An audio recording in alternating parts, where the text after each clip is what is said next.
The right people come together at the right moment, when they care almost as much about winning as they do about each other, they can become the best of the best.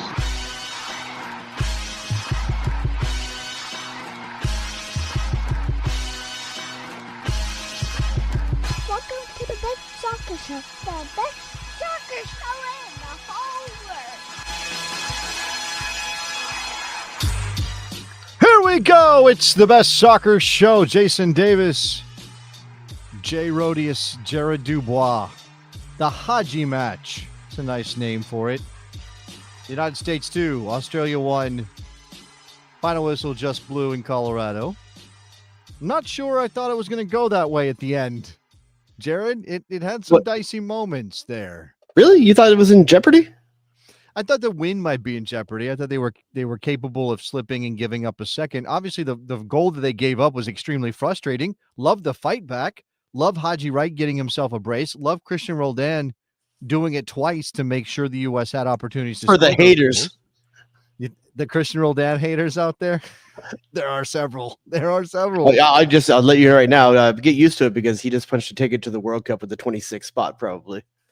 I don't think that that's an impossible thing to imagine. I did see. I saw. Yeah, we're doing 26 or 23 at the World Cup this year. 26. You and I made it harder on ourselves and did 23. But we will update that. We'll do 26. I saw a friend of the show, Jeff Reuter, formerly of The Athletic, no longer with The Athletic, put out into the world what I think a lot of us have had a thought about is who is going to be our 2026 Kyle Beckerman? Who's going to be our 2026 Pablo Mastroeni? Who is going to who's going to be the guy that kind of shows up out of nowhere at the end of the cycle or at the end of the preparation period and suddenly becomes a player that pops up in the national team and maybe even plays a role on the field at the World Cup? And it could very well be Christian Roldan. It could. Yeah, I here's the thing about with Christian Roldan. He's not the fastest player on the field, not the tallest player on the field, not the most technical, not the heaviest, not the fast. I mean, there's lots of things he isn't. But what he is one of the smartest players on the field, and he works harder. You know, there's two things there. How far that can take him with the national team to be determined. I don't think it's more than a ancillary role, a role that helps. I don't think he's a starter on this team or anything like that. But a guy like that is valuable for Mauricio Pochettino. A guy that is going to outthink everyone else. As other younger kids are going to have more in the tank. But sure. Christian Roldan is smart, and he will work hard. And that's what you saw tonight. Just a guy that got into intelligent places, and just the throw-in. I mean, sorry, the quick set piece. I mean, that is a thinking man's veteran play. You know, and it's not something you see a lot of with this team. Yeah, I think that the thing about Roldan that stands out is he is not a perfect player by any stretch. And really, there are no perfect players who wear the red, white, and blue of the United States men's national team. I don't think that that's a thing we should even allow ourselves to imagine.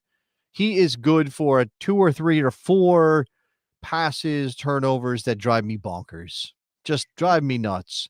But you know what? So is Weston McKennie, a player I like who I think needs to be on the field, although there was some question, at least in the social media channels I was living in tonight, as to whether or not Weston McKennie may be a player sacrificed in the system that Pochettino has rolled out most recently with this group. No, I think Weston McKennie has a role to play in games like this one where you don't have certain players. And I think this team was better. I put it in, I put it out on I'm gonna say Twitter because that's what I say earlier tonight. And that's when this team was forcing the ball through Weah and Pulisic, and it wasn't working. That left side was the only option early in the game. This game needed to run through Weston McKennie, and they weren't doing it. You have to run this game through Weston McKennie if you're going to play him in that advanced midfielder role, and he didn't get the ball to his feet. The first goal, that ball was given to Roldan by a nice, tidy pass from Weston McKennie. You know, he got the ball, got the look up field, played Roldan at the space, who then played Haji Wright at the space. If you're going to play Weston McKennie, then you have to actually play through him. Yeah, I think so. Having this conversation a little bit earlier today with another person I work with who does not need to be named on this show. He's not part of this show. I don't want to get my names confused. He was suggesting that Weston was going to be drifting out right. And that part of what Weston can do for you is pick up the ball in those areas. And he's kind of good with those clipped in crosses. Like he's not going to whip in across Weston McKennie more often than not. But if you can get him in pockets of space, what he's good is clip balls to the back post, doing things that will at least put pressure on. He's a good one-touch passer too. He's a very good one-touch passer. Absolutely. But I actually think that he is much more suited. I'm not saying he's a 10, but he pops up in those pockets and does more in those pockets sometimes than even guys that we would think of as 10s. And, you didn't have Malik Tillman to start this game. I believe he was ruled out, but I think that might have been largely about rotation. You had Diego Luna on the bench, but we've seen that Pochettino is more likely to deploy Luna in wider areas and play him in channels and play him out in combination out wide than he is to play him through the middle. Although obviously he can cut inside and do some things and nearly set up a goal. I can remember second half somewhere, obviously after coming on, nearly set up a goal that, and nearly scored too, obviously off the setup by Brendan Aronson. So, I think what Weston McKennie can do is in those pockets, in those moments. Again, that was a moment that happened, pretty quickly off a turnover in midfield, and then you're going fast. You make two passes and it's in. And Roldan, that's so classic Christian Roldan to be falling down as he makes that pass into Haji Wright's path. And I think probably not. It won't get lost because he scored a brace and he deserves the praise.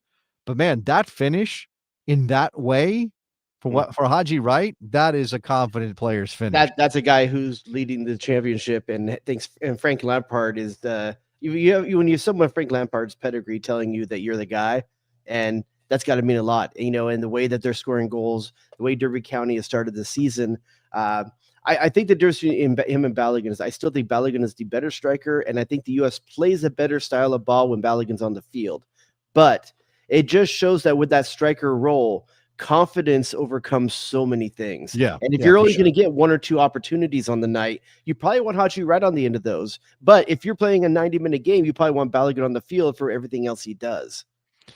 Yeah, I think that's probably right. I mean, I don't know that there maybe are moments to start Haji Wright, but that's probably not against the better quality opposition you would face at a World Cup. I mean, there's already some chat going on among the viewers tonight about what the draw could look like. I don't want to get ahead of ourselves. I know we're in the World Cup and we're going to know what the pots look like on some level and those kind of things. And European qualifying is what's being discussed as to who might end up in pot 4, because the United States is a pot 1 team as a host. But yeah, that mix tonight was an interesting one. We can individually talk about players. Well, the 3-5-2 keeps going. That's one of the big things coming out of tonight is that the 3-5-2. And I think we forced it tonight, though. I think we forced it. You were getting into it right there, probably. Tim Weah having to play the left wing back position. Interesting. They're shoehorning Tim Weah into this system when Max Arfston was available, unless it was just he put too many minutes on the other night. I don't know. I think that's just Pochettino wanting to get a look. It's a friendly window. It's not supposed to be the tinkering window anymore. No, but this is the thing. I'm going to tell you right now. El Profe is not. He's going to tinker. The man is going to tinker. This was a midfield of tinker. That's a midfield entirely made up of tinker.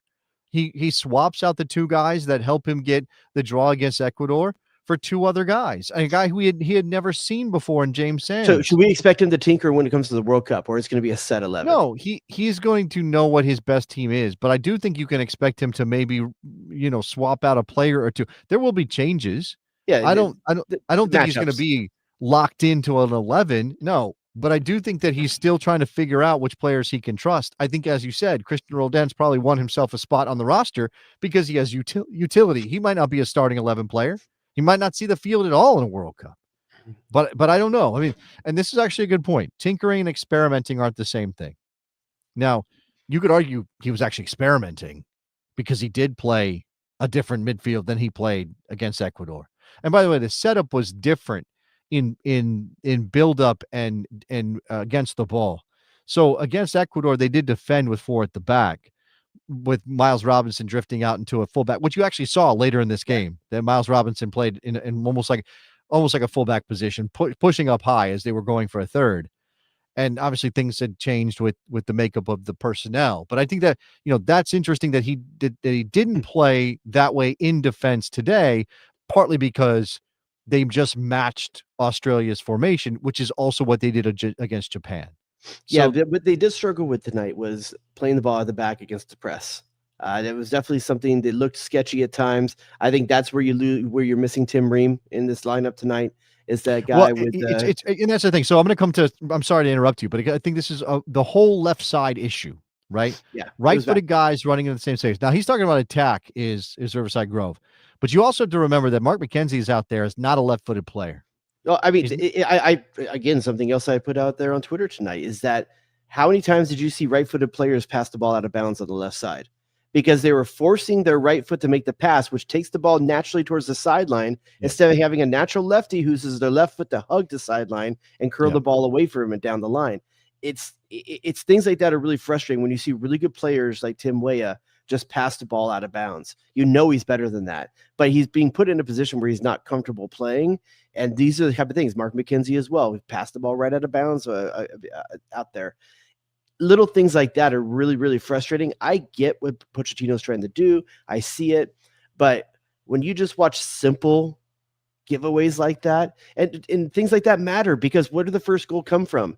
A throw-in. Yeah. First goal comes from a throw-in. You can't just give opportunities in your final third, Your Do you want to? Okay, let's talk. So we talked a little bit about some good here, and I think it's okay to be positive off the start. At the start, and I did put into the chat before we got started, like good, bad, and ugly from people. There's some bad here, and number one bad is that Christian Pulisic came off in the first half, and then walked to the locker room. Now you can read a lot into that maybe it's not there, but if he was only sort of, oh, ouch, it hurts and it's bothering me, and let's be cautious, he probably sits on the bench and watches the rest of the game. Yeah, that was interesting. That was surprising when we saw. I thought that was just a precautionary thing when they did it. He did look like he was in a ton of pain, walks off under his own power, but see him go to the locker room. That was interesting. So we'll have to see. That it couldn't happen at a worse time for him right now, the defending Serie A Player of the Month. But is it bad to say in both these games, the US may have played better when he wasn't on the field? Yeah, I think that. So there was a little bit of that happening, the chatter happening on socials about that too. Like I think it was a midfield issue, and needing another body to play a little bit deeper than where Christian was. We extolled the virtues of Christian Roldan a bit in this, but let's be honest. One of the reasons Weston McKennie didn't get the ball is because Christian Roldan and James Fans were the midfielders behind him. They're just not. Sure. They're not the distributors that they advance the ball on the field to him. They're there for control. They're there for defensive stability. I think unlike when you saw Tanner Tessman both last game and this game, how many times did you see Roldan and Sands take the ball in the half turn and press upfield? Tanner Tessman's very good at that. He feels where the defensive pressure is. He turns out of it and he starts advancing the ball. That was something that was apparent when he came on the field in the second half. Sure. I think there's a lot of playing backwards from that pair. Dan distributed the ball, but he distributed a lot sideways and backwards, which is part of the job. But when you have him and Sands both doing that, you're not getting Weston McKennie the ball facing goal. So there's a lot of playing up the flanks into congested areas because of those issues. And Australia's good at playing defensively too. Let's give them credit. They were shutting down passing lanes for the middle of the field, and there weren't going to be any uncontested receptions in the middle of the field. It wasn't. I mean, it was a chippy game. We're going to talk about that too, because I don't think it was well refereed. I definitely think that James Sands got clattered into multiple times. That not a yellow card at minimum? I don't understand that. The second one, so he gets clattered into what was pretty bad, and that looks like a yellow, and everybody's screaming at about a yellow. And then 2 minutes later, there's the sideline tackle. It was O'Neal the second time. It wasn't O'Neal the first time. And James Sands, I didn't get anybody to grab this for me, but James Sands gets knocked to the ground. He kind of ends up on his back sliding, and as he's sliding, his hands are like, what? What's happening right now? I'm seeing a lot of this in the chat. Like Roldan had 2 assists. His good distribution's good. Like just because he had 2 assists doesn't mean that the whole game he was. But the reason he had one of those assists is because McKennie fed him. His job most of the game is to feed McKennie. Like Roldan got put in good place by McKennie. Okay. But I will say this. Okay, I'll say this about the combination on the field tonight. So against Ecuador, you had who started against Ecuador? Just refresh my memory because it's late. Sands, Morris, McKennie. Sorry, Tessman. Tessman and Morris. Okay, Tessman and Morris. Did you're arguing that Tessman has a better ability on the turn? to get his head upfield. Okay, than anybody that played. So Roldan. Between don't. Sands, Roldan, and Morris, yes. I think Roldan plays around the corner fairly well. I think there's lots of things that he does fairly well. He's just not an excellent player. But I do think that what was interesting, what I kept thinking about is if Tyler Adams was in this team, and Tyler Adams is a plus defender as a midfielder, but he is minus as a distributor of the ball. He is a bad passer, almost an ineffective, almost to the point where you'd rather him not even just like lay the ball off the second you get a chance to find somebody in I think that's overplayed. I don't think it's as bad as people make it out. I really don't. I think it's an easy kind of lazy thing people say. I don't think it's lazy at all. I've watched the man play a ton of soccer. He does not pass the ball well. He doesn't. You watch him with Bournemouth. He does a much better job at Bournemouth than he does the U.S. Okay, well then what is it that he loses when he plays with the U.S. men's national team? Quality players around him. Okay. He is 27th percentile for progressive passes among his peers in the big 5 leagues in Europe. Is that good enough? I mean, what? Okay, but hold on. You're also holding him in account. Okay, you're also if you're saying midfielders in Europe, you're talking all positions. He's a center defensive midfielder. Okay, his job is to make progressive passes like these other players. Okay, but this is FBref, and they're not comparing him to advanced midfielders whose job it is to. They're not comparing him to Kevin De Bruyne. That's not what's happening here. But anyway, doesn't matter. The players that he's compared to are defensive players. It's just okay. It doesn't matter. I'm just thinking ahead. Like, is Tyler Adams a must-start player? I think it really depends on who you're playing. I'll tell you why. For sure. As the U.S. look the best when they play a 4-man back line or a 3-man back line? They look best when they play with 3 right now. Okay. And so that means that you need the freedom of letting a Arston or Jedi or Freeman or Weah or Dest the ability to go forward. And the way you do that is having Tyler Adams on the field. I'm not saying that I'm not saying you leave Tyler Adams on the bench if him as a destroyer is part of the game. It's what you're looking to do. Now, against Australia tonight, would Tyler Adams have had any role that would have been worthwhile to have him starting this game? Yes, if you wanted Weah to have less defensive responsibility. Freeman barely went forward on the right-hand side. You're talking about, okay. Well, that's part of his job is to make availability for those 2 players to move. So he covers the back line. So, okay, are we arguing that Roldan is playing a different position than Tyler Adams? That James Sands is the fill-in here for Adams? That Sands is the defensive player, the more defensive of the pair, and that you're asking Roldan to be more of a 2-way player? Sorry, I was reading the comments. Say again. Well, it's about the balance tonight between Sands and Roldan, and the relationship between the two, and how they're playing in regards to one another, and then who's covering space. And regardless, it doesn't matter. What happened tonight is that they figured out the balance against the team that was playing in a low block. Sure, for the most part. But the thing is, in the chat, everyone's trying to say because I said Tyler Adams' narrative is overplayed. They're making it like, oh, I'm saying he's a great passer. I'm not saying he's a great passer. I'm saying that I'm not saying he's a great passer. I'm just saying it's overplayed how bad he is. That's what I'm saying. Okay, I'm not saying he's great. There's an interesting point too. Tyler doesn't cover; he hunts and destroys. I know we're getting distracted from tonight's game, but we'll get back to it. Often at the expense of our defensive shape. You see that as a potential issue? I think he's very good at picking his times where he does that. I don't think he does that when the wingbacks are exposed. I think he picks his times to do it. I think he's fine. I don't understand why people are debating like Tyler Adams isn't a starter in this team. Well, again, I think it depends on the game. And I think it depends on what you do. I think it is 100% in there, especially if you're going to play a 3-man back line. Okay. All right. Well, in this case, no Tyler Adams, obviously away for familiar reasons. What we got here was instead of a different group. I mean, I do think it's interesting that he didn't give Carter Vickers any time tonight. I don't know what that says. Maybe Carter Vickers hasn't impressed him in camp enough to earn the opportunity. And I'll say one other thing too regarding Tyler Adams. The first goal for Australia, Christian Roldan does not rotate quick enough to that ball. I mean, he was a traffic cone right there. Like Tyler Adams, I feel is going to make that quicker decision. There are 3 players who look terrible in that sequence. Chris Richards, Roldan, and then who was out on the right? As a center back, you absolutely cannot let the ball bounce in your box like that. That is not. I mean, he was too far away not to let it bounce, but he should have come out quicker once it did. Got to come out. If it's going to bounce, try to at least close it down as fast as possible. And I don't know again, it was a disappointing goal to give up. I'll give them credit for the response. It's worth pointing out, like, we can diminish this a little bit because it's a friendly or because Australia made 5 changes from the team that beat Canada. But this is a team that hasn't lost since September of last year. Like I Yeah. would kill for a run like that with the U.S. men's national team just to feel better about the direction of the group going into the World Cup. They finished second in Asian qualifying, but behind Japan, I think. Yeah, that's in correct. Australia.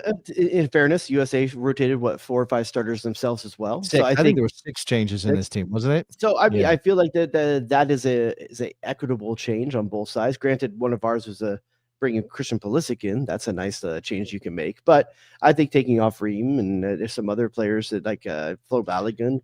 There's a discussion happening right now around the idea. And again, this is off of a friendly and lots of things that are not really tough, that are really tough to figure.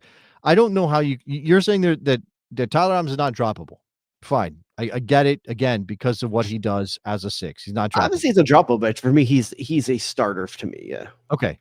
Christian Pulisic. There's some people suggesting that Pulisic's a black hole, that he causes more problems than he fixes because players defer to him because he ends up dribbling into cul-de-sacs and things of that nature. I mean, the overlap just did not work tonight with Tim Weah when he was on the field. There weren't those. There's no left-footed crossing threat. You know, that's part of it. They both want to be the guys cutting inside. It makes it easier for Australia to defend. I feel like I think the Christian Pulisic narrative is going to get overplayed in this window because he only had 15 minutes in one game and he only had 20 minutes or so in this game. And those minutes didn't work that well. Was it 30? Maybe he had 30 this game. But he got to 30. It was 29th minute. He went down or something before he came off. Yes. Yeah. So I think unfortunately it's easy to make the narrative that, we won both games without Christian Pulisic really on the field. And that's fair. I don't know if it's sage and like truth, but it's fair to say that. And I think it's fair to say that the U.S.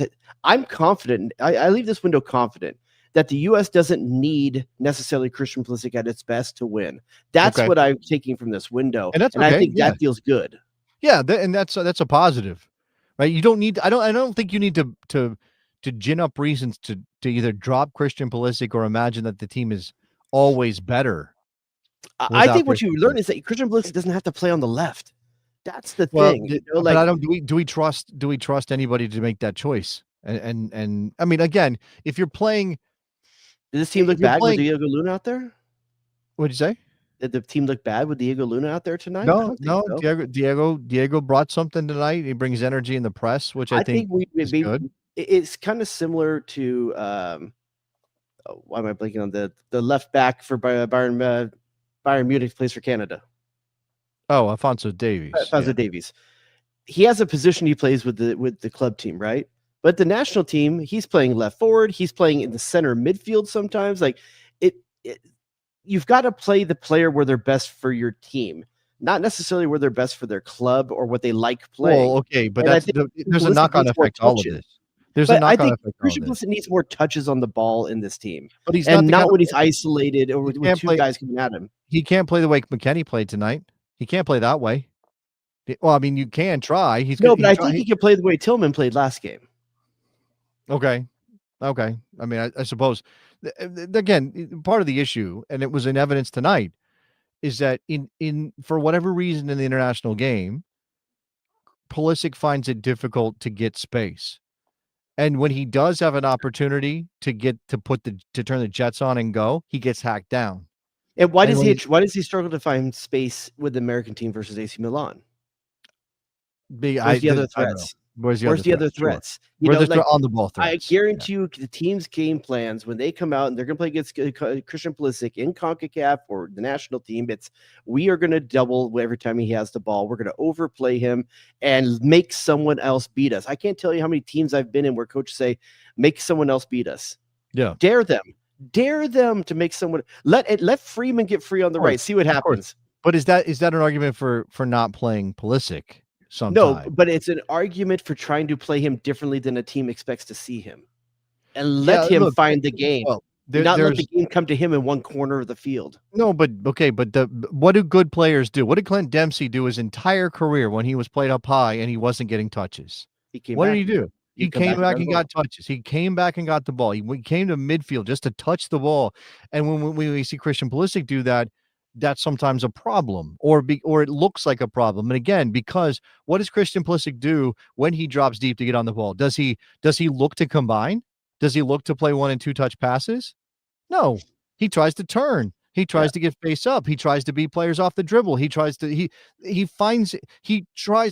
called it hero ball. When call it hero ball, call it hero ball. I think he just tries to unbalance. That's where he thinks that's his starting point is how do I make this unbalanced? How can I beat one person and force a rotation and then try to find the best opportunity from there? And there's value in that. And there's truth to that. But when people start to know that that's your goal, they're just going to play you negatively. They're just like, just give him a little more space, Don't commit, because that's when he's going to just let you dribble into a second person. And then you got to recycle the ball backwards again. And that seems to be what happens so often. Yeah. So, again, we're taking your suggestions, your comments, good, bad, and ugly for this. I don't want to be overly negative, right? No, again, it's a good window. A positive Two of the window. best defensive teams in the world. We just scored based on recent results. Yeah, took 4 points out. Yeah, absolutely. And again, like what I liked about the window is they managed to find positive results, despite the fact that there were some key guys missing. Who again, you're not counting on everybody showing up and being healthy and fit and in form when we get to June of next year. That's just an impossibility. It's not going to happen. Somebody's going to be missing that you would think of as a starter. Somebody's going to be out of form. Somebody's going to be hurt. That's just the way it is.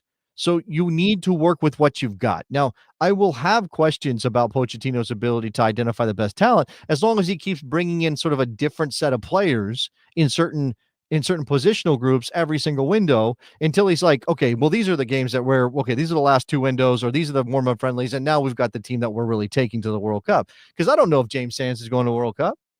Like, we talk about Christian Roldan. We think he maybe played his way in. We don't know if he's really going to a World Cup. Yeah. We don't know. When Serginho Dest is healthy, will Alex Freeman definitely be in the team? I mean, 26 players, you could probably figure he will be, but there's no guarantees. He seems to be valued more than Serginho Dest right now, right? And, well, I mean, I think I don't. Do you think that that's the case? That he's here?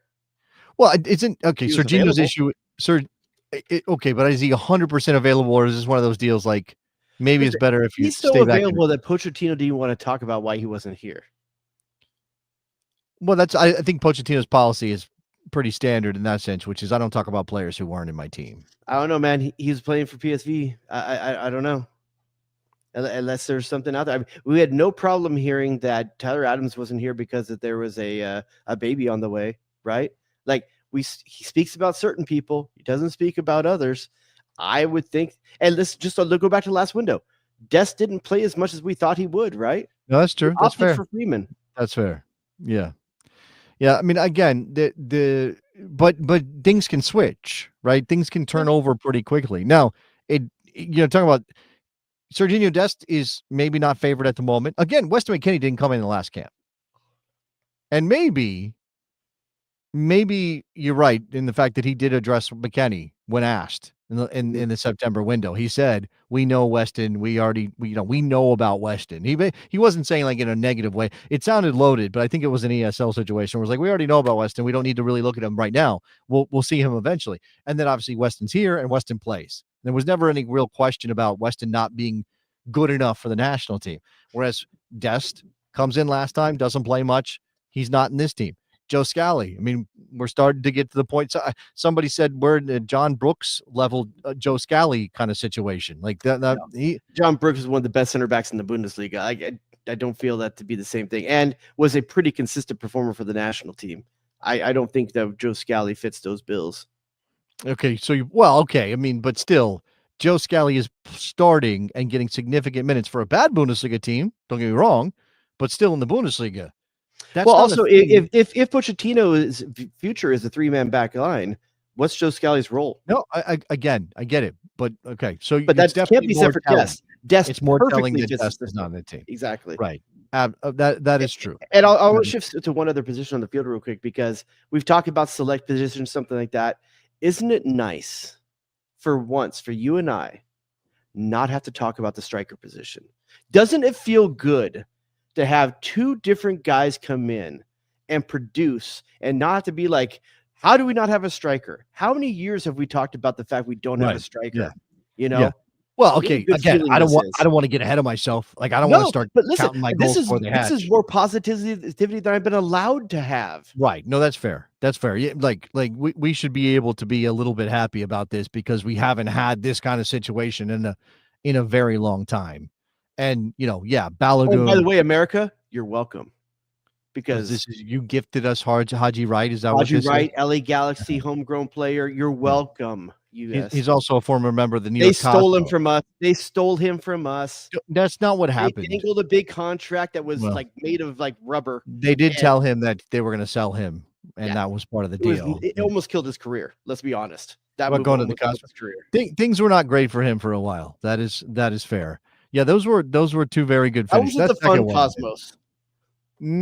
That actually I'll have to check with Nicholas on that. I can't remember. That pre or post Danny Satella being on the Cosmos? I don't That's a good question. I don't know. That may have been what it was. I think Haji Wright at that time was a really high rated product coming out of youth national teams, stuff like that. Yeah, and played with. You talk about this all the time. Play with Pulisic. Play with those guys U20s. And he just wasn't patient enough to wait for his opportunity with LA, and the European offers weren't there. New York Cosmos was a chance for him to have some spotlight, get starting time, and a decent paycheck, and it kind of set him back a bit. I think he had to go through Greece eventually to get back into Europe. I think that's where he started. I know he ended up in Turkey, but I want to say he started with Greece before that. So he was with the Cosmos, then he went to Schalke, where he ended up playing 7 times for Schalke. He was at Sandhausen, where he scored a goal. He went to VVV Venlo, which is in Holland. So he went to Holland for a little while, scored 1 goal. That was on a free transfer. So Schalke basically let him walk. The Besiktas also he was at? He went to, I don't know how to even say this, Sønderjyske in Denmark. Sønderjyske. He was at Antalyaspor. That's one you're thinking about. Antalyaspor. That's one of the Turkish sides. He was, and now Coventry City, where he's played, almost 100 matches and that's scored a 40 yeoman's like path, dude. Like that dude has worked. You know what's interesting when you watch Haji Wright play? We notice when he scores, he doesn't really celebrate. He is a chill dude. He's a very chill dude. He just seems at all times like this is just life. I'm just going through it. He just doesn't seem to get a very high or low or anything. That was interesting. Yeah. Look, again, part of this is positional stuff and all kinds of different things that happened for Haji Wright that were not good. But now he's found himself, right? What do we think about Miles Robinson's hair? Miles Robinson's hair. What do you think about that? Don't you feel that's too much flavor for the Tim Duncan of MLS? No. Okay, first of all, how dare you? How dare you besmirch the name of Tim Duncan? Oh, okay. I thought you were saying besmirch Miles Robinson. No, Tim Duncan was a flavorless player. I will agree with you on that. Miles Robinson, for what you thought before you ever saw this hairstyle, okay. Miles Robinson, if you were going to pick a hold on. MLS, You're saying that Haji's allowed. Haji's allowed, but Miles is not. And first of all, this is dangerous territory for a couple of white guys. Let's just be honest about that. I was about Haji's. I think Haji's look good. Okay, but why? Because you like Haji because he came out of LA. I don't know, man. Miles Robinson he just gives me Duncan vibes. And if Tim Duncan came out with that hairstyle, he did actually when he started coaching. Around the time Kobe died, I remember him doing interviews and he had that kind of hairstyle. It just didn't feel right for Tim Duncan, man. I think Miles is allowed to rock whatever he wants, and I think it's fine. He's allowed to. I'm also allowed to be like, God damn, what happened? Well, no, that's what I'm saying. I don't think you're allowed to judge. I don't think you're allowed to judge that. Okay, so I can't say anything about Luna either.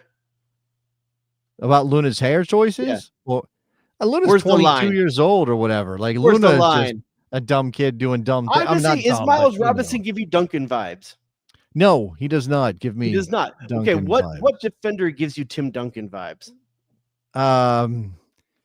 Well, okay, hold on. If you're going to express some disdain for Miles Robinson choosing the cornrows and he doesn't have enough flavor for it, are you also going to call out Tim Ream, who is hardly a spicy individual? Does he have cornrows? No, but he does rock the ponytail, which I feel is like a little bit. Like, I don't know. Like, I don't know about that either for Mr. I've never seen Ream. it down. So here's the thing. We only get to see that hair for 1% of his daily life. I don't know. Maybe it looks amazingly majestic when it's down. I've never seen it. Have you ever seen him with his hair down? I don't think I have. He's running it now that you way for a mention it. reason, right? He's not like Yeah. around the house. It's got to be like the locks are flowing, right? I'm not sure that I'm a big fan of the entire milieu of hairstyles. I just always we have liked going Miles on. Robinson's tight fro. I think it was a good look for him. But at the same time, like I can't speak. At this point, I'll be hurt if Chris Richards ever touches his. You know, it's just so imposing to go for a header with that. He's got to keep the big hair. He does. He has Also, to keep the big hair. It's just you always know where he's at on the field. That's true. That's a good point. Yeah. But Chris Richards, for the record, had a wonderul window. Can I? If we're gonna do this, outside of the one play, yeah, what? Yeah. Well, okay. There was a little bit to talk about Chris earlier. I think he was fine. I think Weston's got to go back to the facial hair. Like I think he's got to grow. So I think he's got to let something come back in. Like he's so baby faced that's a little too much. He is very baby faced. Yeah, he is pretty baby faced. Yeah. You say he needs some edge. He needs something. Yeah. Like he needs to go back to the patch. He used to have the patch up here in the hair. Yeah, man. He also did the red. He did the red, white, and blue for a little while or whatever. Blue. Yeah. Yeah, I feel like he's toned it down. Everybody's told him like, Weston, you got to put your nose to the grindstone. You got to lose the weight. You got to be fit, and you got to be on. Be focused. I think there is a danger of over policing Weston, over policing the personality out of Weston McKennie. Well, okay, he showed up. He played well tonight. There's also we've seen kind of out of control Weston. We've seen wilding out Weston. It got him in trouble in Nashville during World Cup qualifying. It got him, it's gotten him like on the outs with various managers in Europe just because he jokes and he maybe eats a little bit too much. If he's going to be serious Weston and we're going to get good performances out of him, what danger is there in that? What danger is there? I just want him to overcorrect. I want him to correct, but I don't want him to overcorrect. Because for his joy, for his like enjoyment. I don't want him to lose the joy. Yeah. Yeah. Well, like you're talking about on a human level, not on a soccer level. Yeah. Well, a little bit of both, but yeah, human especially. But yeah. He's allowed to be fun. He just has to, keep it focused. Don't go full Pete Sampras. Oh my God. Talking about like a complete lack of personality. He's got Duncan vibes. Pete Sampras is up there with the most recognizable athlete with the least personality, right? He's got to be in that. He's got to be in that top 5, right? Yeah, he's definitely up there, man. Tim Duncan's there too. And I'm still trying to think who MLS's or American Tim Duncan is of soccer. Like Eddie Pope had a little bit of that actually. Well, you know what? People would tell you that Landon didn't exactly rock personality. Dude rocked a bleached hair and sports bra. Come on, you can't put that on Landon. Yeah, but that's just because he was 18 or 19 or whatever it was. Like that wasn't dude. That's more than you ever rocked. I bleached the hair. It just didn't come out. You have pictures? Nah, it's so long ago, man. I don't think I have any pictures of before I was maybe 30 years old. Like I just, for whatever reason, they just don't exist. I had little kid pictures, but there's a whole gap in there. Like the 20s, nobody kept their camera. You had a wedding. Roll. How old were you when you got a wedding? Yeah, you want me to know? You want me to see? How old were you when you got married? 28. I got married. You don't get pictures of that? Why would I keep those? Why would I have those around? In case you had blonde hair and I wanted to see it. Not then. I didn't have blonde hair then. Did not. I did look very different. There's a shout out for Brian Ching being kind of Duncan-ish. Yeah, Brian Ching, sure. You know what? Brian McBride. A little bit. Yeah, I can see that. Yeah. I don't know. There's a couple. Mark Delgado is not. He's fundamentals from the field, but I think he's got personality. If you want to see what young Jason looked like, you just have to go back in the annals of the best soccer show. That's the only thing I got. Who's that white Canadian rapper? White Canadian rapper? Yeah, who was that guy? Red or something like that? Snow? You know about Snow? No. Yeah, that's how I picture you that's how I picture you in Boston college years. No, I was Did you ever have like a mark in your eyebrow? Did you ever cut a mark in your eyebrow? That was the era of like vests over button-ups. What are you talking about? Did you ever, true or false? Did you ever notch your eyebrow? No. I see it. I see it. No, look, okay. If you want to get a beat on what I was like in high school, or college age, I was dressing as preppy as anybody else that looked like me. I was just not listening to the same music as those people for the most part. New Jack, baby. No, I mean, some of that, but I wasn't. I look. I still had the CD album with Weezer and Green Day and all that stuff in it. But I also had the Biggie albums and all that. Whatever. I was eclectic. What do you want me to say? Okay. Well, let's talk about that. Let's talk about a couple of performances here. Let's talk about just evaluate some of these guys. Obviously, I think Chris Richards did nothing to lose a spot. I still think he's the best center back of the group. Yes, he got kind of exposed on the goal against Ecuador.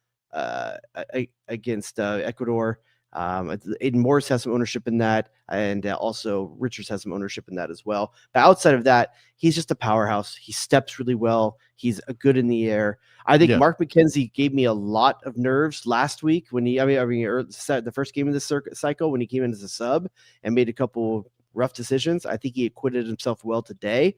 I still think that him on the left side of that center back three is going to be a little bit rough from a possession standpoint. And I think Miles Robinson had a good window. I really do. I think he had a really good window. For me personally, I would go with the back three of Ream, Richards, and Robinson, though. Okay. All right. I think we maybe got a little bit of an answer on that. By the way, quotes incoming, landing right now on the socials. Oh, Alexander Abnos putting this one out there on Blue Sky. Mauricio Pochettino, you ready for this? I'm ready. Christian Roldan is maybe an example. If you want to build your perfect player, he has a little bit of everything.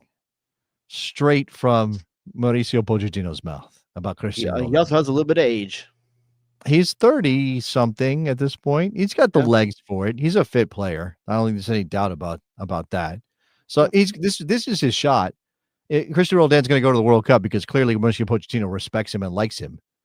But this is his shot. He's not going to 2030. That's not a thing. Here's the thing. And if you're going to put some assists on the board, who's going to give you shit?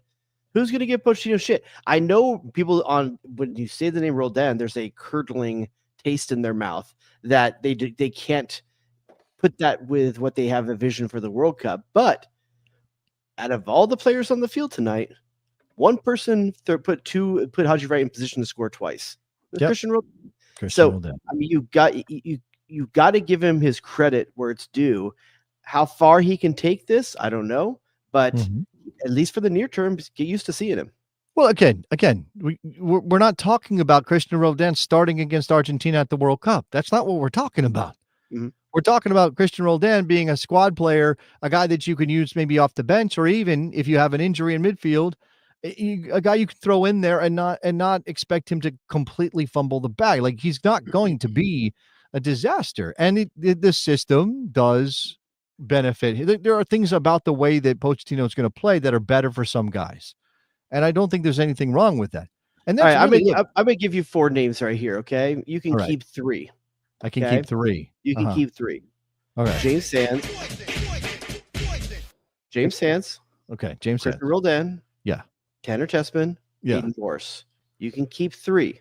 It's the first 3. As much as I like Aiden Morris, it's the first 3. You're keeping Morris over Sands? Are you keeping Sands over Morris? Oh, you said Sands? Okay. I said Sands first. Then it's Roldan, Morris, and Tessman. Okay, that's what I thought too. Okay, I don't think Sands necessarily bad. I just didn't think he brought a lot to the table either. Well, okay, but then it's a toss-up. I imagine.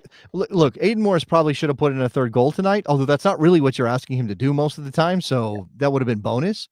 But I actually think it's probably a coin flip between Morris and Sands at this point. Aiden Morris, for the faults he has, is the closest thing you have to Tyler Adams. He's the only person that hunts, like we were talking about before. The other players don't hunt like that. But aggressive about going at the ball. So much so in the first game, I'm not mad at him for pressing that ball and getting beat. Because if you go watch that replay, you want Aiden Morris jumping that line. You want him being aggressive and trying to take that ball in that passing lane. Yes, he got beat. But if you look at the replay, there's 4 players back there defending Valencia. 4. Aiden Morris should be able to jump a passing lane and put pressure when there's 4v1 behind him. The failure is on the 4 guys behind him, not on Aiden Morris. Right. Yeah. Well, that those moments become like, oh, high profile, you whiffed, and now it's on you. For sure. But if you really look at it, and you want Aiden Morse trying to jump that lane, trying to win that ball and getting that possession when Australia is exposed and trying to counter. You want that in the right scenario in the right time. Yeah. All right. Again, I think there's plenty of good here. I'm glad that we got a positive window. I'm glad that again, I don't like the switch off moment on the goal that Australia scored. Yeah. I do like the response to the goal. I like Haji getting 2 and giving us a legit second option. Okay. He's in form now and he looks great and he scores 2 goals in an international. I guess that matters a lot towards like sort of putting him into that second spot. Yeah. Things again can still change dramatically. Yeah, and this is another reason why I would take Balogun over, because what Balogun has is this innate way he plays, which is going to be, that's just how he plays. Whereas Haji Red, I think, is running on momentum right now. And I think that's part of the fuel here. And if he's not in a great run of form going into the World Cup, is he the same player? Whereas Balogun, when you watch him, it's the way he chooses to play off the ball, the runs he makes, the way he checks in, the way he plays with his back to goal, the way he distributes one touch with his back to goal. Those are things that are who he is as a player, no matter what his form is. Yeah. Scoring. Yeah, I think that's probably true. I mean, you're looking for traits. You're looking for, you're looking for things that, again, this is why the Pulisic thing is a little bit of a red herring. Like, does Christian Pulisic sometimes cause problems with the way he plays when he's with the national team? Sure. There are certain elements of his game that don't always work because maybe he's trying too much or what. Sure. But is he still at a different level than anybody else in your player pool, which almost demands that you find a way to make it work with him? I mean, that's what you were saying, right? It's on Pochettino to find a way to make it work. And there aren't a ton of those players in the national team pool. I would argue that Tim Weah is not one of those players. And we saw tonight an attempt to find a way to get Weah on the field. And I don't think it worked. I mean, I think the man did rack up about 63 step overs though. Like he gave himself a shot to try to get to something. Yeah, you can't say working hard. It wasn't working. Listen, Pochettino's putting in a position to fail. Yeah, well, okay. I would say that's part of it. And an opportunity, but come on, dude. Weah did force a save, which I thought was a pretty good take. And I think it was in the first half, diving save from the Australian keeper when he kind of go backwards a little bit. And there's a good quote here from the chat. I wanted to use this from Maddie Showtime in the chat. For Roldan and Ream, you can see how much Poch also values maturity, and you can see that Dest and Scally aren't here at all. There is something to be said there. I mean, Dest is a player who took a red card just because he couldn't keep his crap together. Like Scally, from what it sounds like, isn't necessarily being as professional as he would like maybe when he's in camp. So, like, you're not hearing about that when it comes to Roldan. You're not hearing about that when it comes to Tim Ream. There is something to be said that Poch may just want guys that are grown-ass men. Sure. I think that's probably. And Dest's hair choices don't say he's a grown-ass man either. It's worse than Rouse Robinson. That's clearly what Mauricio Pochettino is judging Serginho Dest on. If there was a player voted most likely to have gold flake in their hair, it'd be Serginho Dest. So, okay, again, I don't love doing this because we have to judge the team by what was available, what was there, and who played and the contributions they made. You can't imagine something that didn't happen. That way leads pain. But again, okay, so leave Serginho Dest out, who may not be to Pochettino's liking. Yeah. You did not have Jedi Robinson available to play any minutes. I'm worried, dude. You're worried about his injury situation more than anything else. Yeah. I mean, he's yet to get consistent minutes at Fulham. It feels like the surgery was done. They gave it a chance. It has all the reeks of a surgery that needs to be gone in and done a second time. Like this is the pattern. This is like Tyler Adams back, like back in the day. Like there's sometimes it just feels like they're giving it time. They're hoping it's going to come together, but it's obvious that it's not on the timeline they originally thought it was going to be. And to bring him all the way out here, not to play him any minutes, I'm worried that, but if it is, they got to make the decision soon. Yeah, because if we're going to go back in, you got to do it soon. if we're gonna rate sort and look, Max Arfston has grown on me, and again, part of that is him playing wing back rather than playing as an actual fullback when you're asking him. And there were moments tonight when defending from the backs was not great. Led me to have some drop sweat. But if we're rating sort of the injury problems that the United States is dealing with right now, that could be lingering and could be a thing going into the World Cup period, maybe Jedi Robinson is number one. I don't even know if I want to put Ricardo Pepi on the list because, you got two guys that have stepped up. I do like Ricardo Pepi a lot. But for me as a fan, it doesn't matter to me who's in the team as long as they're scoring goals and they work within the system. Yeah, I can Max root for Arfston's a big Pepi. drop, though. It's a big drop from Jedi Robinson. I don't think you're saying otherwise, but No, I'm not. I mean, I'm just not. look at Ecuador. Watch the first half of the Ecuador game again. Watch how many times they targeted Preciado on Arfston, especially in the air, over and over and over again. They know that there's a weak spot there, and they were trying to push it till they could break it. And a couple times they got free on that right side, or well, the left side of us, right side for them. And I think that's something that other teams are going to pick up on as well, because for all the things that Max Arfston seems to do pretty well going forward, he is a liability backwards, and that's a big drop because you can't say the same for Anthony Robinson. He's a great two-way player. Yeah. By the way, note here from Stephen Goff that Pochettino says that Pulisic hurt his hamstring and will be evaluated in Italy. Tillman also had a hamstring issue, and that's why he was not dressed for this game. And I'm curious if he would have been involved. Probably not from the start because, again, Pochettino obviously saw value in rotating heavily, so he probably wouldn't have started this game. But yeah, You think Coach as a club coach is overvaluing, making sure the guys go back and respecting the club commitment? No, didn't we have this discussion when he took the job and they went down to Guadalajara and Pulisic and McKennie didn't travel? And we were like, oh, he's deferring to the club situation and he's a club manager. I don't look. I think like any coach, he's doing a risk reward analysis, and it's a friendly window. For me, if you remember when we had that conversation, it was the same window time frame, September, October. I think Poch actually does kind of see it as, okay, this is the club's time of year. I'm in agreement. But come summer, I think that's why he kind of pitched a fit.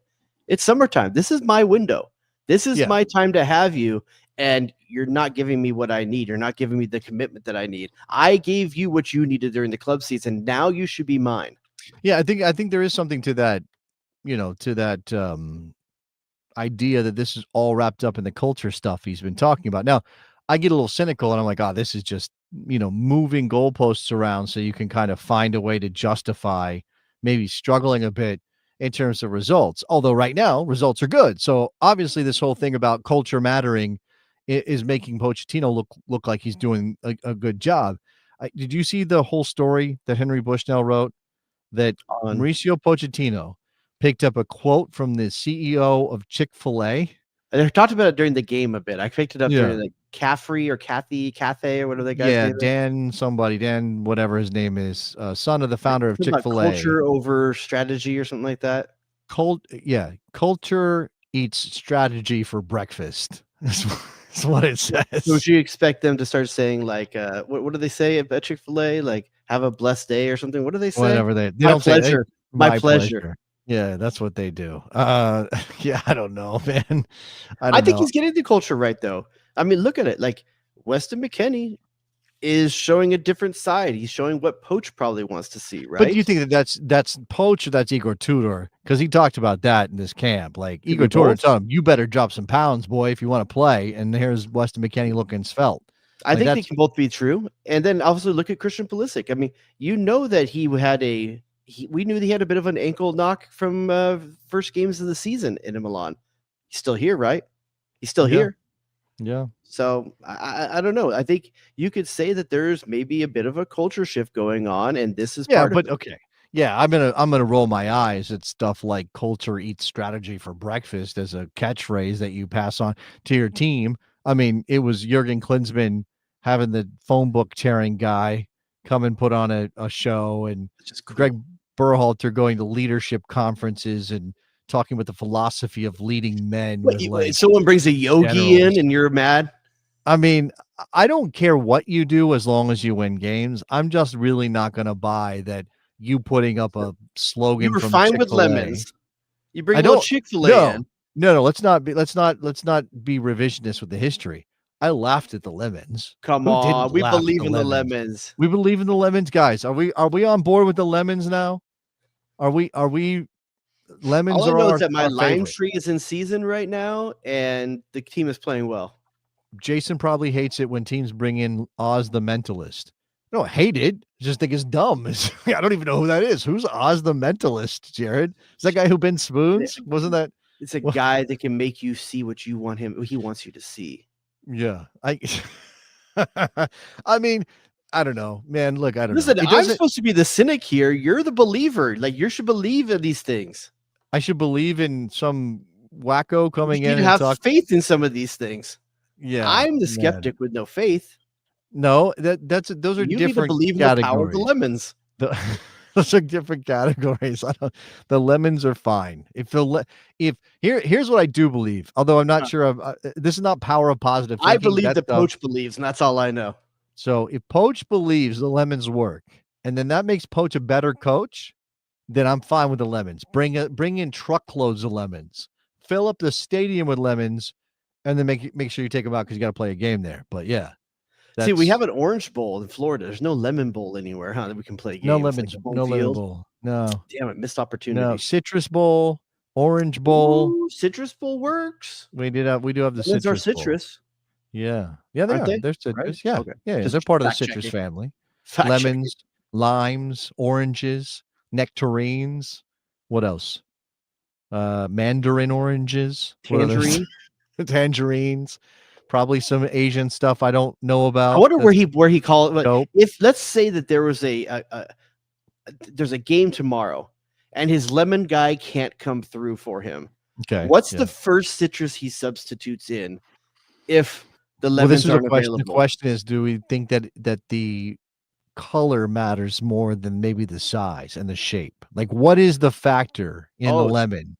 So you're saying that any lemon, any yellow fruit or vegetable will suffice? Like I know, that's what I'm saying. I'm asking, do we think that it's something? So the rough equivalent that is not the same thing as a lime. Now, there's different kinds of limes, and there's tiny limes, and there's some that are very round. I want to know what fruit brings out the dark arts, though. What if we want the dark arts? Oh, like the black magic dragon fruit. The dark. Okay, I see what you're saying. Like I don't know any of the names in Harry Potter. Whoever the bad magician is, that's what they use. That fruit is what you're saying. That's Severus the one. Snape. I don't know. I've never seen a Harry Potter. Malfoy. Is that a guy? Is that a bad guy? I have no idea. I've never seen a Harry Potter movie. I don't know a damn thing. I know that Harry Potter is a character in Harry Potter. Despite being dressed like a wizard tonight. Or actually, everyone in the chat said Jedi. But yeah, I like again. My wife remains confused about the differences between lemons and limes because they just don't have lemons in Puerto Rico. They just have. Before we get out of here, a couple players we didn't mention. I thought Brandon Anderson had showed well in limited minutes. Yeah, I think he has value there. If absolutely everybody is healthy and available, is he in a 26-man roster for you? That's tough. That's a tough. I never redo the math, but potentially. Potentially. I mean, here's the thing: we didn't see Zendejas in this. We don't know where he would. That's a guy. We don't know where he would be. Right. First, and I'm gonna have to invoke the ghost of one Gio Reyna just in case because it's possible. Because Diego Luna showed well, I think as well. I think he had a good 2 windows. He did. I thought both Aronson and Luna looked good in the time. Obviously, Luna comes. So how many guys can you take for that position? You have Luna, Tillman, Pulisic if you needed to, Gio Reyna. Like, how many guys do you take for that position? Kind of explains why Weah was given that audition at wingback. I mean, McKennie got that position today. Yes, he did for the most part. Yes, he did. Yeah. Oh, I don't know. Man. Any other players you want to make sure we highlight before we get out of here? Players. I mean, Matt Freese. I would like to make one save tonight. I mean, I guess he kind of did one. He kind of did. I think I think the goal was savable, but his defense was in a bad position. Aren't limes called limons? Yes, limes are called limones. But also, see, they don't have a word for lemons. I like the yellow one. She's like, "Oh, that's a limon." I'm like, "No, that's the green one." She goes, "That's a limon also. They're both limon." I don't know how to. What are you talking about? Like, there's different. She's like, she doesn't think the flavors are different. She doesn't think that there's a difference in flavors between lemons and limes. She doesn't conceive What? of that. That's how my wife thinks. If you're Because she doesn't. make her a gin and tonic with a lime, and then make her one with a lemon. She didn't grow up with lemons as a regular thing. Like lemons are much bigger, flavors different, but for her, that's still a limon. It's like, no, that's not okay. All right, one quick question before we go. Dan Kane saying, does the group matter, Jason or Jared? At the World Cup, I'm assuming he means. Does the group matter, or are our expectations the same no matter the group? Oh, I don't think I don't because know we were if that's expecting to get some like it was a 48 team tournament. How many teams are in this tournament? 48 teams are in this 40. tournament. We're expecting to be kind of soft, but now all of a sudden we're talking about maybe Italy or Sweden being in our group. Yeah, look, UEFA qualifying is going to throw up at least one interesting team, right? Yep. We're a pot one team because of being a host, Yep. which is an advantage. So I think that, the group will be get outable. I just don't know what that looks like yet. I think what part of what Dan is asking is once we know the group, does that potentially change the roster? And I think probably it does. Yeah. I can't say I know yet what that means, but you're going to look at the teams that you're going to face in the group stage, and that's your first hurdle, and go, well, they're going to keep the ball, they're going to sit deep, they're going to do this, and you need a roster. Now, you need a roster that can do multiple things, probably, but yeah. You need a roster that's a transformer, like more than meets the eye. You need to be able to and what do coaches at the World Cup value because of that very factor? They value versatile players. Guys who can do multiple things. Dan's giving me nightmare fuel in the chat. He says, I know. Why are you doing this, Egypt, Italy as Dan, possible. Dan, it's October, dude. Like, chill out. We're not even like chill out. Yeah. I'd love not to be. I gotta sleep tonight. What do I, Egypt and Italy? Thank you very much. But we definitely win that group, so it's all good. You're more confident than I do. It's October. I don't have to pretend to be like hey, realistic clip right that now. So remember that if we need it later. I don't have to be. Oh, guess what? Your boy might be working the draw. I might be on like site. You're gonna be like opening balls. No, I might be broadcasting from the draw live. Where's the draw? It's at the Kennedy Center in Washington, D.C. Oh, watch out. Do you know why it's at the Kennedy Center in Washington, D.C.? Oh, I'm sure it's a short commute for somebody. Yeah, it's basically that. Because Johnny has a buddy and he wants to make that buddy happy. Yeah, they got to keep that game in Boston. Yeah. I don't know, man. Yeah, anyway, that might be a thing on the radio. So interesting times for your guy over here. Oh, I can't. Oh, God, please let Trump open the balls of the countries and he has to say the names. Please make him say the names of countries. It'd be funny for you and me, but I think most people would be like, he plays it off, and then everybody just moves on. Like, oh, he just. This is Churjika, some shithole country. I don't know. Okay, we're not doing that. We're not doing impressions now of him, are we? Is that what we're doing? They tell me this one is that guy. Great place. Yeah, I almost put a hotel there. Man. He's got the best words. He does have the best words. All right. Anyway, I think that does it. It's after midnight for your boy over here on the East Coast. USA 2, Australia 1, beating a team that hadn't lost in 17 matches. That's pretty damn good. Closing out a window with a draw against a pretty good South American team and a win over one of the better Asian sides. I think for the moment, draw notwithstanding quite yet, we can be thrilled with that, right? We can be good. Good window. I think it's good to feel going. It's a good feeling going into November. I think there's a chance you get a couple of these players back. Maybe you get a Jedi Robinson. Maybe you get a Gio Reyna. He's back in training today, by the way. Saw pictures today. That's good news. That's good news. Butcher and Gladbach. That's good. So we'll see. Hopefully it's a good thing. Jason, if they want more of this, where can they get us between shows? Oh, yeah. Go check out the Patreon at patreon.com/thebestsoccershow. The Patreon Slack is an ongoing good time. It's a party that never stops. The Patreon, the Bestie Slack. Which you get access to through the Patreon. There's also lots of back bonus episodes, back catalog bonus episodes, some Daily Davis stuff. I gotta get back on that. I've been in video editing mode for Morning Kicker on. It's killing me. No, your wife's home every day. I know what you're doing during the day. Man, I wish, brother. There's a little bit of that, but not enough. Not nearly enough. Never is. It's just let's say things are not coinciding, Jared. Let's just say it that way. Things are not coinciding. Oh. Some time off at home, not coinciding with other possibilities. Mm. So yeah. Sorry Anyway. for your struggle. Patreon.com/thebestsoccershow. If you want to join the best American soccer community that exists, I have no doubt about that. All right, Mr. Dubois, say goodbye to the people. We'll get out of here. Good morning.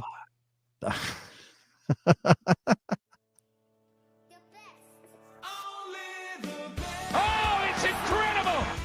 Take us to DEFCON 3. Oh, here we go. Saucing them up. Hit them. Wet.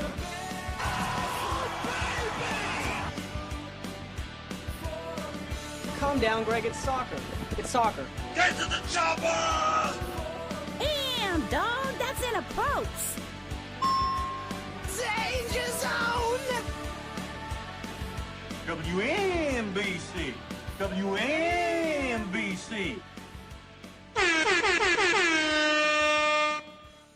The Sausage King of Chicago. Jay Rodius.